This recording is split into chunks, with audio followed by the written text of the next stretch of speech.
أمسلايا يا ويلا غنساقي غار دايا تمسالت نيم حباسي مازال رثورة وتفيغنا راه توطفن ونبذو عدان كمال الدين فخار ذي مدوكا لي سير لي ثمدي ثقوا مسنا نسقسا ما صالح دابوز دنا ستن سنتورا إلا الحرس في السولة نتا على حساب الناس فغاني وكنس نورفون كرا نتفترن ينادي تسوقد ولا غفتو درتي ناس يتروحوا يا البوسانا كينكورا غار دايا كون جاي وكنا دواليم أمسلايا غدي لانهي أو ما صالح دابوس. Je subis d'énormes pressions depuis au moins 2 semaines.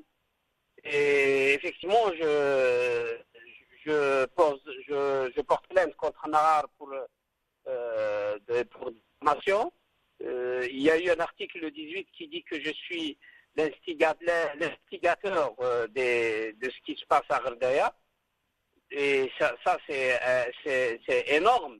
Et puis, c'est publié dans le même article que la police judiciaire de Gherdaya est chargée par le procureur de la République près du tribunal de Gherdaya pour m'auditionner concernant, soi-disant, une affaire d'introduction de PC à l'intérieur de la prison de Gherdaya. J'aurais introduit, paraît-il, un PC à l'intérieur de la prison de Gherdaya. Et donc, ce qui me choque dans toute cette histoire, c'est qu'il y a manipulation d'un journal à propagande, d'un côté, puis complicité d'un service public, enfin d'une institution constitutionnelle, au moins d'une institution, je pense que c'est l'institution de la police, qui normalement n'a pas à communiquer à la presse s'il y a une convocation. Elle n'a qu'à l'adresser à l'adresse du concerné. Je rappelle pourquoi je lance le doigt accusateur vers les services de police, parce que il y a de ça 15 jours, j'ai reçu un appel d'un portable de quelqu'un qui s'est présenté comme officier de police pour me dire il faut passer au commissariat de police à Gherdaya pour être entendu sans me préciser de quoi il s'agit. Je lui ai dit que si la police veut m'entendre, elle n'a qu'à m'envoyer une convocation pour uniforme dans mon adresse que je lui ai rappelée.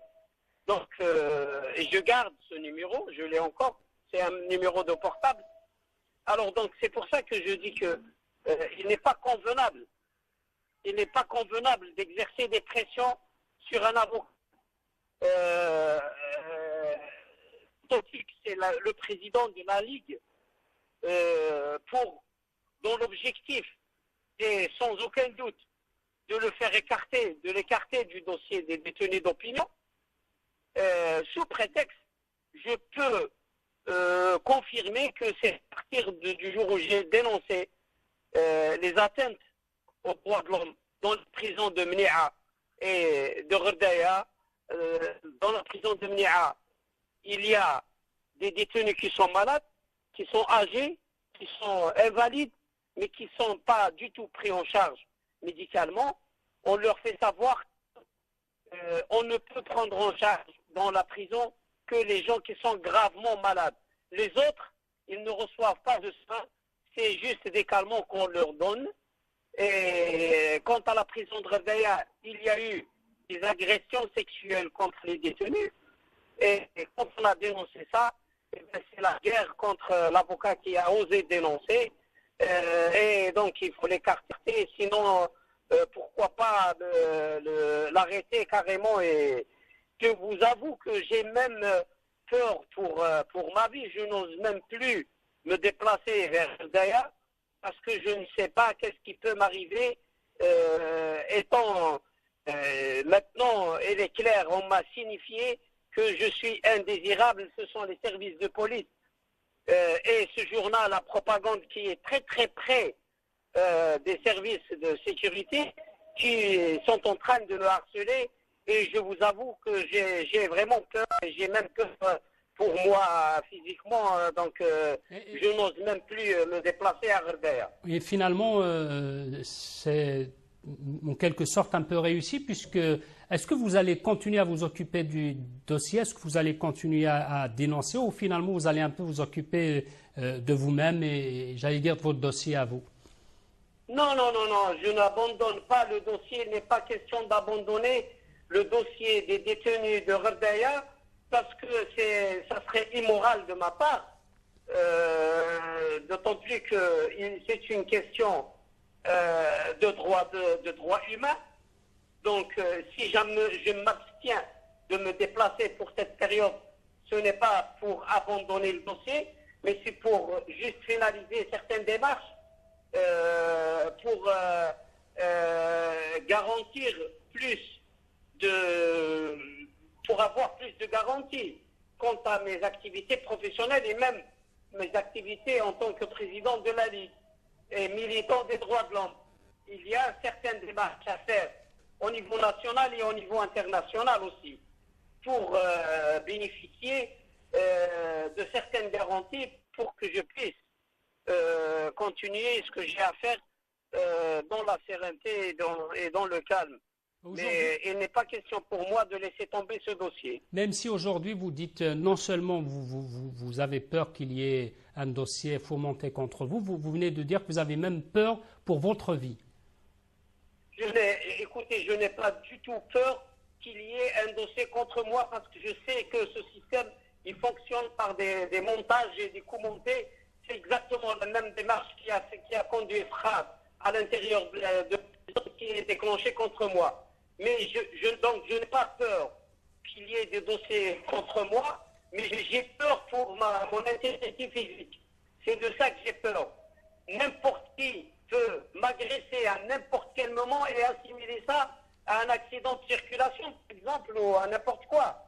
Il faut se mettre à la place.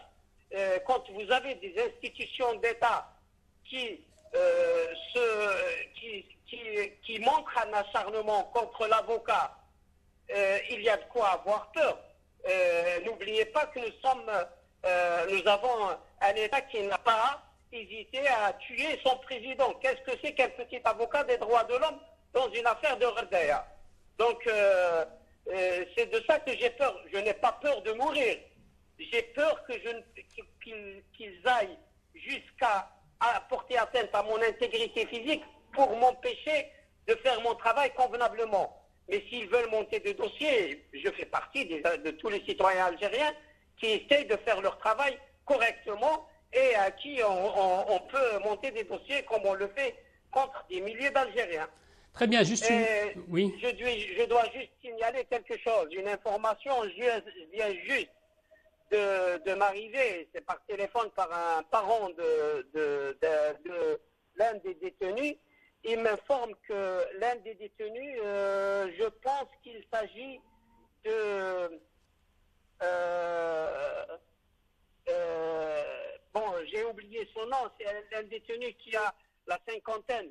Il a déclenché une grève de faim à partir d'hier pour contester, paraît-il, contre les conditions de détention inhumaines, mais aussi contre le fait que on en veut à leurs avocats et à leur tête moi-même.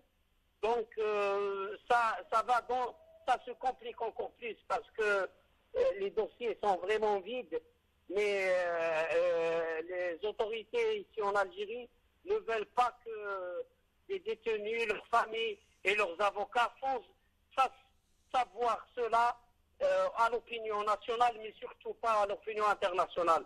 Donc, en fait, le combat, c'est ça, c'est de faire savoir à l'opinion internationale ce qui se passe. Et de l'autre côté, on essaie d'empêcher de remarquer que peut-être que j'ai aussi réussi un petit peu à communiquer au niveau international ce dossier, que je suis en train de... أكن ثول مهي غامسلاي إلى أجوذ مس صالح دبوزهين تاغ ذمستان كمال الدين فخار ذي يمدوكاليس إيجلان هي غكثورا مازاليثن ذي الحفس ذي ثمات غردية.